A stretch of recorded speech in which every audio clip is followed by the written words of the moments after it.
Can we just never, ever, ever, ever, ever have to hear again how the Democrats are the party of peace? I mean, really?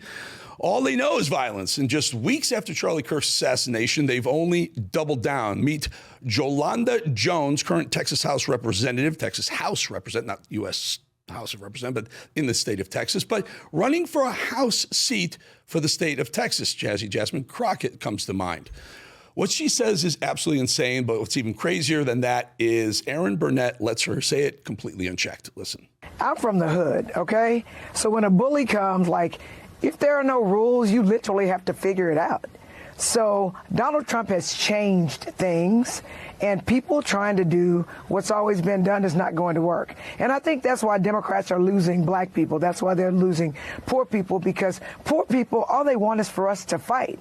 So if you hit me in my face, I'm not going to punch you back in your face. I'm going to go across your neck, because we can go back and forth fighting in each other's faces. You got to hit hard enough where they won't come back.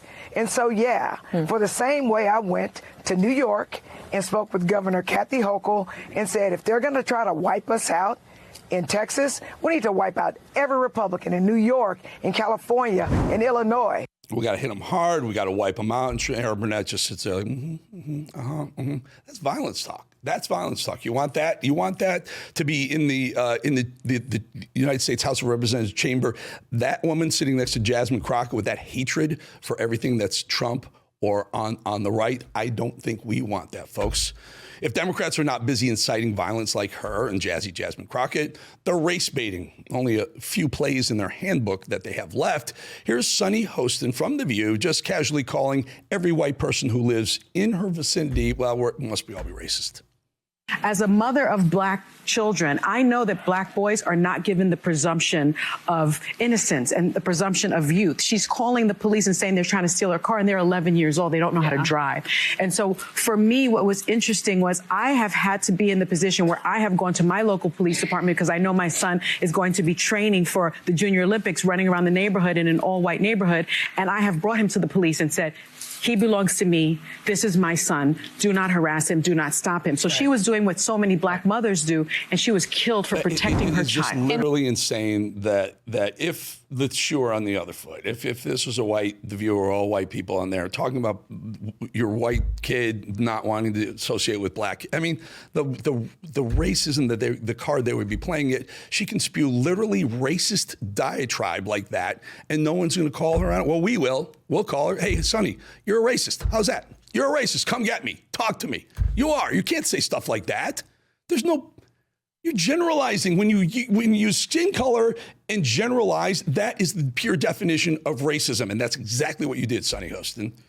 Part of me loves the meme that President Trump put out there, but part of me hates the fact that Democrat simp and wimp Harry Sisson, this guy's some influencer on the left, is getting more fame than he deserves. Remember that meme where Trump was the king and he's dropping poop on Harry Sisson? Well, every single day since he's been getting plenty of airtime, the snowflake has crocodile tears. Watch. Maybe it's time to see if there is something that we can do to hold Donald Trump accountable for his AI video and for the things he has done to me and, of course, other Americans. So stay tuned. If Donald Trump thinks that he can just post this crap and get away with it and that's the end of it, well, he and J.D. Vance, his lapdog, have another thing coming. Stay tuned. I love you all. Stay tuned. Ooh, Harry says Trump and J. You little wussy. You little soy boy wussy. Shut up. Hakeem Jeffries is having another meltdown over the president's White House renovations. As we pointed out in the show Wednesday, so many presidents have done renovations to the White House. Obama's basketball court comes to mind, but hypocrisy sits just fine with fake Obama. More likely, this is part of what Donald Trump has been doing since day one of his presidency, running the largest pay-to-play scheme in the history of the country, and probably soliciting donations from people who've got business before the United States government.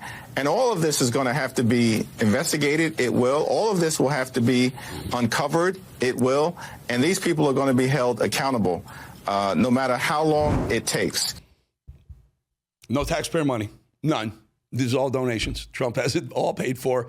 Yeah, did he demos part of the White House? Yeah, but so is handfuls of other presidents. One built a pool. Another one filled the pool in, made it the press pool. I wonder if that's why they call it that.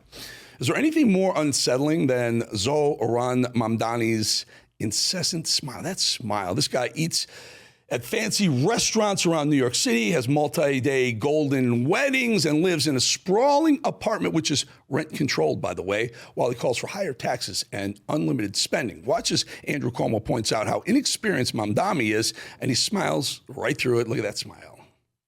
You have never had a job. You've never accomplished anything.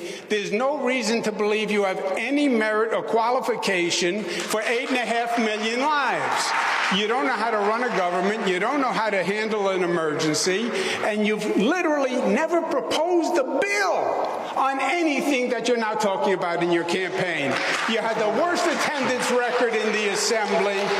And you gave yourselves the highest raise in the United States of America. You went from $110,000 to $140,000, and then you never showed up for work, and you missed 80% of the votes. Shame on you. Shame on you. Oh, my goodness gracious. I don't really have an appetite for Andrew Cuomo, New York governor, but for God's sake, Mamdani, wow, that would be a disaster, folks.